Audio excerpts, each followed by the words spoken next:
সূরা দাহরের প্রথম নাম্বার আয়াত আল্লাহ রাব্বুল আলামিন বলেন, তোমার এমন একটা সময় ছিল তোমার কোনো নামগন্ধ ছিল না, আমি ফিরোজ কেউ জানতো না। তোমার মায়ের রেহেমের মধ্যে থেকে পৃথিবীর জমিনে তোমাকে বের করলাম বান্দা। বের করার পর তুমি আস্তে আস্তে বড় হয়েছো, কিন্তু যতদিন পর্যন্ত মৃত্যুবরণ না করবা বান্দা, মালাকুল মাউত যতদিন পর্যন্ত না আসে ততদিন পর্যন্ত একমাত্র ইবাদত হবে কার? হাত্তা ইয়াতিয়াকাল ইয়াকিন, মৃত্যুর আগ পর্যন্ত আপনাকে ইবাদত করতে হবে কার? আল্লাহ রাব্বুল আলামিন ডাক দিয়ে বললেন, ও দুনিয়ার মানুষেরা, যুগে যুগে কালে কালে তোমাদের সামনে নবী রাসূল পৃথিবীর জমিনে প্রেরণ করলাম। কেন প্রেরণ করলাম? আল্লাহ রাব্বুল আলামিন বললেন, ওয়ালাকাদ বাআসনা ফি কুল্লি উম্মাতির রাসূলান আন ইবুদুল্লাহা ওয়াজতানিবুত তাগুত। জোরে বলি আল্লাহু আকবার। আল্লাহ রাব্বুল আলামিন সূরা নাহলের 14 নম্বর পারা 10 নম্বর পৃষ্ঠা 36 নম্বর আয়াত বর্ণনা করলেন। আল্লাহ রাব্বুল আলামিন বললেন, যুগে যুগে নবী রাসূলদেরকে পৃথিবীর জমিনে প্রেরণ করলাম, তার প্রথম নাম্বার কাজ দিলাম, ওয়াবুদ, একমাত্র দাসত্ব গোলামি করতে হবে কার? দ্বিতীয় নম্বর অপশন দিলেন আল্লাহ রাব্বুল আলামিন, ওয়াজতানিবুত তাগুত, এবং তাগুত বর্জনের স্লোগান লাগায়া দিতে হবে। এটা কার অর্ডার? কার অর্ডার? আমরা দেখেছি কয়েকদিন পূর্বে, কয়েক বছর আগে, আজ থেকে 15 বছর পর্যন্ত আমরা দেখেছি বাংলার জমিনে সবাই ইবাদতের দাওয়াত দেয়, তাগুত বর্জনের দাওয়াত দেয় নাই। তাদের বিরুদ্ধে কোনো হুমকি ধামকি, মামলা, জেল, জরিমানা, ফাঁসি ছিল না। কথা বলেন ঠিক কিনা? আমার ভাইয়েরা, যখন ইবাদতের দাওয়াত দিবেন, ইবাদতের পাশাপাশি তাগুত বর্জনের দাওয়াত দিতে হবে। কার অর্ডার? আল্লাহ রাব্বুল আলামিন বললেন, নবীরে পৃথিবীর জমিনে পাঠালাম, নির্যাতিত হবা, নিষ্পেষিত হবা, ফাঁসির মঞ্চে চড়া লাগলেও চড়া লাগতে পারেন। এ আমার নবীরা, একমাত্র দাসত্ব গোলামি করতে হবে কার? সম্মানিত ভাইয়েরা আমার, যুগে যুগে কালে কালে পৃথিবীর জমিনে নবী রাসূলদেরকে প্রেরণ করা হয়েছে। সেই নবীদের মাধ্যমে পৃথিবীর জমিনে কিভাবে নত হতে হয়, কিভাবে আনুগত্য করতে হয়, কিভাবে দাসত্ব করতে হয়, আমরা একটু হাদিসের মধ্যে যাব। আমরা আলোচনায় ছিলাম, পৃথিবীর জমিনে আল্লাহ রাব্বুল আলামিন যুগে যুগে নবী রাসূলদেরকে প্রেরণ করেছেন। তাদের দাওয়াত অবুদ, একমাত্র দাসত্ব গোলামি হবে কার? আর ওয়াজতানিবুত তাগুত, তাগুত বর্জনের দাওয়াত দিতে হবে। তাগুতের সঙ্গে কোনো আপোষ এই গায়বান্দার মানুষ কখনো আপোষ করে নাই, ঠিক কিনা? আমার ভাইয়েরা, বিশ্বনবী সাল্লাল্লাহু আলাইহি সাল্লামের সাহাবীরা কিভাবে আনুগত্য করেছেন, কিভাবে দাসত্ব করেছেন, কিভাবে গোলামি করেছেন, তার একটা দৃষ্টান্ত আপনাদের সামনে তুলে ধরব। বিশ্বনবী সাল্লাল্লাহু আলাইহি সাল্লামের সাহাবী হাসবি গোলাম বিলাল রাদিয়াল্লাহু তাআলা আনহু ইসলাম ধর্ম গ্রহণ করেছেন, কিন্তু তাকে কিনে নিয়েছিল উমাইয়া, মহিলা মানুষ, আপা। কথা বলে কেন? আপা, আপা বোঝেন তো? আপনারা একটু মিলাবেন, 15 বছরের সঙ্গে মিলা যাবে। মিলা গেলে আমার দোষ, আমার দোষ। ওই সময় উমাইয়া ছিলেন লেডিস, কিন্তু সেই সময় নেতৃত্ব দিয়েছেন উমাইয়া। সেই সময় আপা ছিলেন, বর্তমানের আপা ওই সময়ের আপা একদম মিলে যাবে। ভালো করে বুঝবেন মুসলমান। আল্লাহ রাব্বুল আলামিন পৃথিবীর জমিনে যখন ডাকতে বললেন, নবীরা, ওয়ালাকাদ বাআসনা ফি কুল্লি উম্মাতির রাসূল, তোমাদেরকে যুগে যুগে কালে কালে নবী রাসূলদেরকে পৃথিবীর জমিনে পাঠালাম ইবাদত করার জন্য, দাসত্ব করার জন্য, গোলামি করার জন্য।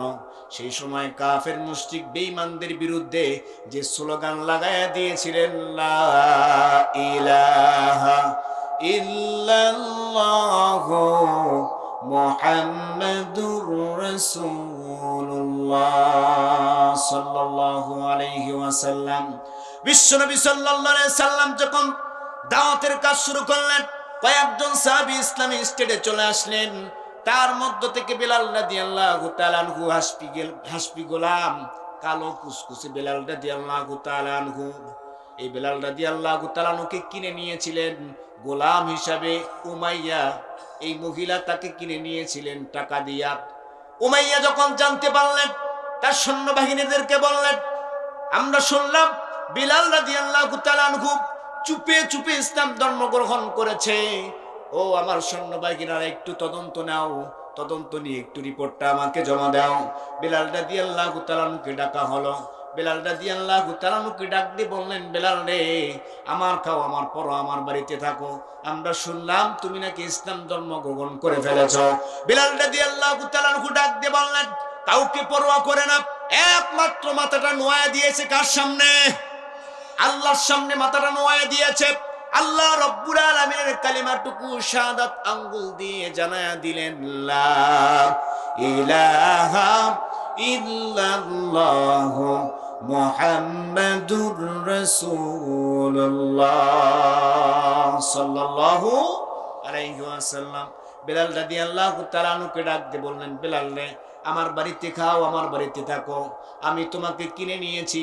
বিলাল রাদিয়াল্লাহু তাআলা আনহু ডাক দিয়ে বললেন, আপনার বাড়িতে খাই, আপনার বাড়িতে থাকি, কিন্তু এইটা নয়, আমি ইসলাম ধর্ম গ্রহণ করেছি, এইটা আমি করতে পারবো না, এটা নয়। বিলাল রাদিয়াল্লাহু তাআলা আনহু বলার সঙ্গে সঙ্গে উমাইয়া ম্যাডাম ডাক দিয়ে বলতেছেন, বিলাল, কাজটা কিন্তু ঠিক হয় না, এখনো সময় আছে, সুযোগ দেওয়া হলো, তুমি ইসলাম ধর্ম ছেড়ে দাও, এই কালেমা ছেড়ে দাও। বিলাল রাদিয়াল্লাহু তাআলা আনহুকে বলার সঙ্গে সঙ্গে বিলাল রাদিয়াল্লাহু তাআলা আনহু বললেন, মরতে পারি, মরতে রাজি আছি, ফাঁসির মঞ্চে দাঁড়ায়া বলতে পারবো, আলা লাহুল খলকু ওয়াল আম, সৃষ্টি যার, আইন চলবে তার। উমাইয়ার সৈন্যবাহিনীগুলো ডাক দিয়ে বললেন, ম্যাডাম, ক্ষমতায় যদি থাকতে চান তাহলে বিলাল নামক মৌলবি ঠেকান। কথা বলে না, কথা বলে না। বর্তমানেও বাংলাদেশে ওরকমও জারি হয়েছিল। দেখেন, 15টি বছর পর্যন্ত যুগে যুগে কালে কালে যে ফেরাউন মার্কা লোকগুলি পৃথিবীর জমিনে এসেছিল আমার ভাইরা, তখন তাদেরকে বলা হলো, ম্যাডাম, আপনি যদি চান ক্ষমতায় থাকতে, তাহলে বিলাল নামক যে মৌলবিগুলি আছে ওদেরকে ধরে ধরে কারাবন্দী করে। এই জন্য বিখ্যাত আলেম আল্লামা দিলওয়ার হোসেন সাঈদী সহ যত আলেমদেরকে নির্যাতন করা হয়েছে, নিষ্পেষিত করা হয়েছে, আয়না ঘরে নামক বন্দী করে উলঙ্গ করে পিটাইছেন এবং ধরে ধরে হত্যা করেছেন, এরকম বাংলার নজিরে আছে না নাই? সেই সময় এখন সময় মেলে কি মেলে না?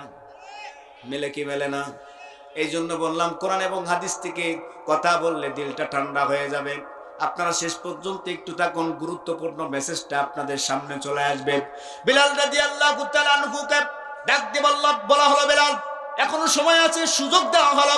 বিলাল রাদিয়াল্লাহু তাআলা আনহু ডাক দিয়ে বললেন, সুযোগ দিলে কাজ হবে না, আর একটা অফার দিয়ে দেওয়া হলো, বিলাল রে, তোমাকে আজাদ করে দেওয়া হবে, যদি গাড়ি লাগলে গাড়ি নাও, টাকা লাগলে টাকা নাও, সব দিয়ে দেওয়া হবে, তারপরে মুহাম্মদের আস্তানা তুমি ত্যাগ করে ফেলো। বিলাল রাদিয়াল্লাহু তাআলা আনহু ডাক দিয়ে বললেন, কখনো না, কশিন কালেও না, মুহাম্মদ সাল্লাল্লাহু আলাইহি সাল্লামকে কখনো ছাড়তে পারি না। আল্লাহর কালেমা পড়েছি, এই কালেমা কখনো বর্জন করা সম্ভব নয়। জোরে বলি সুবহানাল্লাহ। আল্লাহ রাব্বুল আলামিনের কালেমা পড়েছে, কারো সঙ্গ মাথা নত করতে পারে না।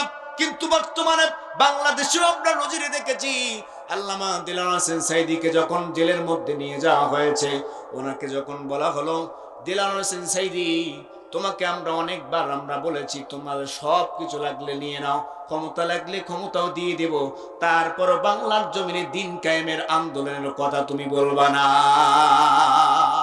কত বলেছেন, ডাক দিয়ে বলেছেন যে আল্লাহ তাআলা আমাকে সৃষ্টি করেছেন, তার পৃথিবীর জমিনে দিন কায়েমের কথা, আন্দোলনের কথা বলবো, শেষ পর্যন্ত বলে যাব। কথা বলেন ঠিক কিনা? এরকম করে বলেছিলেন কি বলেন নাই? শেষ পর্যন্ত বলেছিলেন, যদি বাংলার জমিনে আরেকটা বারের জন্য আমাকে একটু যদি কথা বলতে পারতাম, কিন্তু সেই সুযোগটা আর হলো না। আমার ভাইয়ের, আমার বন্ধুরা, বিলাল রাদিয়াল্লাহু তাআলা আনহুকে যখন বললেন, বিলাল রে, সুযোগ দেওয়া হলো, বিলাল রাদিয়াল্লাহু তাআলা আনহু বললেন, কোনো সুযোগের দরকার নাই। বিলাল রাদিয়াল্লাহু তাআলা আনহু যখন সুযোগ চাইলেন এবং সুযোগ দিলেন, দুইটার একটাও যখন মারলেন না, ওই সৈন্যগুলোকে ডাক দিয়ে বলা হলো যে বিলালকে ধরে নিয়ে আসা হোক, অনেক সময় দেওয়া হয়েছে, আর সময় নয়। মরুভূমির ভিতরে নিয়ে গেলেন, দুই দিকে দুইটা পাহাড়, মাঝখানের মধ্যে শুধু বালি আর বালি। বুকের উপরে যখন পাথর মারলেন, পাথর চাপা দিলেন, বিলাল রাদিয়াল্লাহু তাআলা আনহুকে বিলাল রাদিয়াল্লাহু তাআলা আনহু আল্লাহ রাব্বুল আলামিনকে ডাক দিয়ে বললেন, আল্লাহ, আয় আল্লাহ তাআলা, তোমার উপরে ঈমান আনার পর আজকে নির্যাতন শিকার হয়েছে আল্লাহ, আয় আল্লাহ তাআলা, তারপর আমি বলছি তোমার উপরে ঈমান এনেছি, বাতিলের সামনে মাথা নত করি নাই।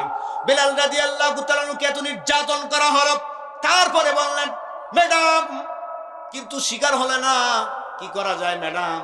ম্যাডাম ডাক দিয়ে বলেন যে আর কাজ হবে না, ইনজেকশনের ব্যবস্থা করো। কি ব্যবস্থা করো? ইনজেকশন।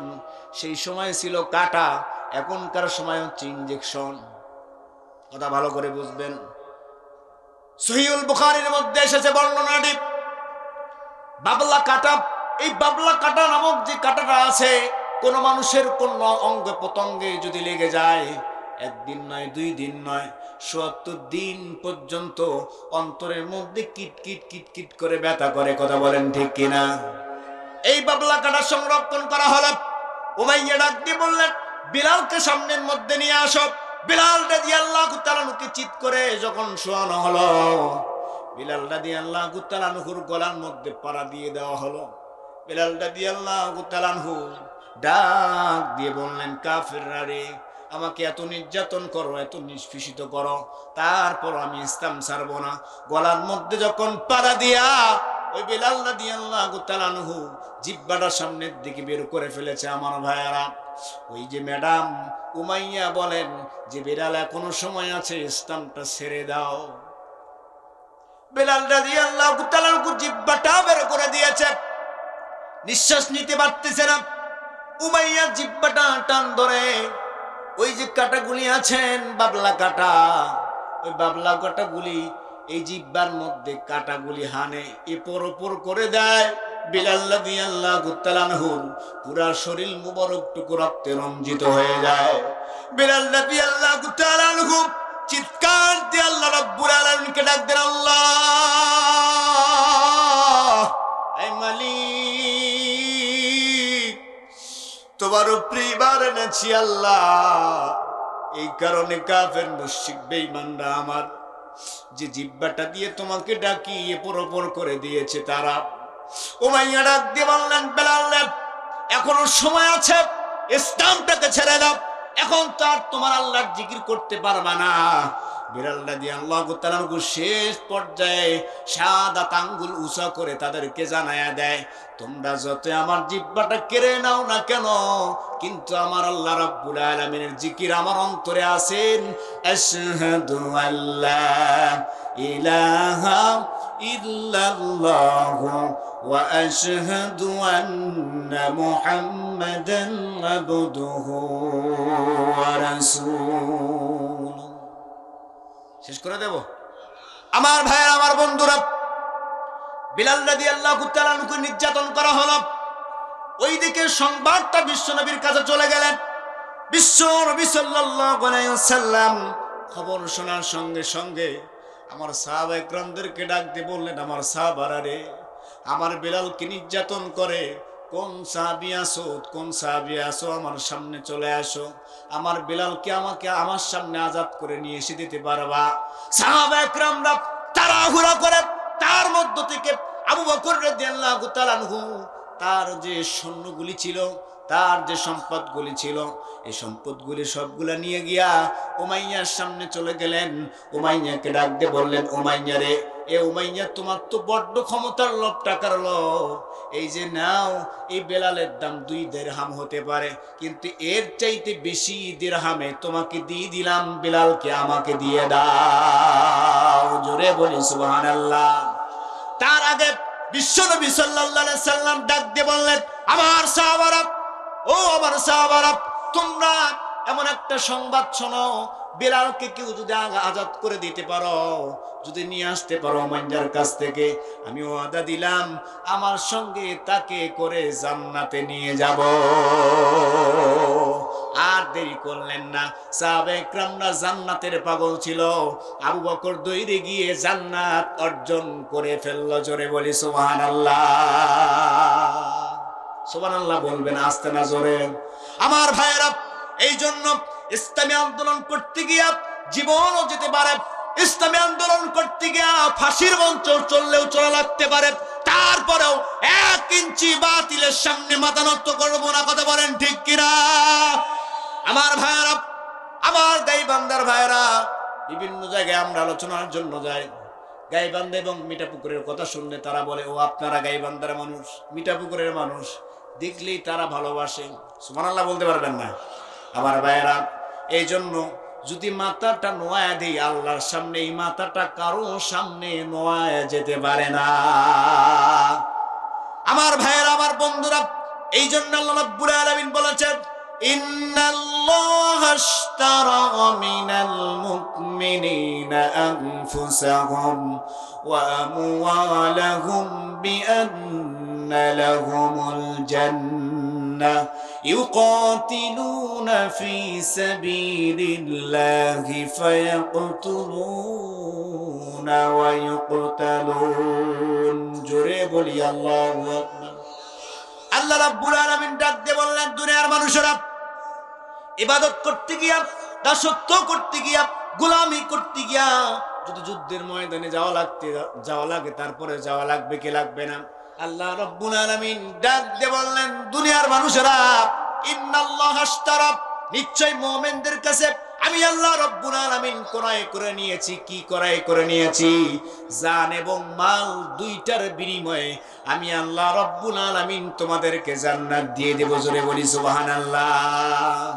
আপনাদেরকে একটু হাতটা একটু উঁচু করতে বলবো, সবাই একটু উঁচু করবেন তো ইনশাআল্লাহ। কে কে আল্লাহ রাস্তায় জান দিতে চান, দু হাত উঁচু করে দেখান। লিল্লাহি তাকবীর। আল্লাহ তাআলা তোমার বান্দাদের হাতগুলি তুমি কবুল করে নাও। জোরে বলে আমিন। হাত নামান। আল্লাহ রাব্বুল আলামিন বলেছেন তো, ইন্নাল্লাহা আশতারা মিনাল মুমিনিনা, মুমিনদের কাছ থেকে দুটি জিনিস আমি আল্লাহ রাব্বুল আলামিন ক্রয় করে নিয়েছি, জান এবং মাল, দুইটার বিনিময়ে আমি আল্লাহ রাব্বুল আলামিন তাদেরকে জান্নাত দিয়ে দেব।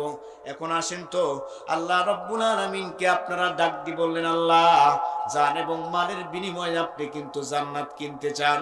আল্লাহ রাব্বুল আলামিনকে জানায় দিয়েছেন, আল্লাহ, জান দেওয়া লাগলে আমরা দেব। আর একটা বলেছেন আল্লাহ রাব্বুল আলামিন, মাল যদি দেওয়া লাগে আপনারাও দিতে রাজি আছেন না নাই? কে কে রাজি আছেন দু হাত উঁচু করে দেখান। লিল্লাহি তাকবীর। হাত নামান। রাজি আছেন তো ইনশাআল্লাহ?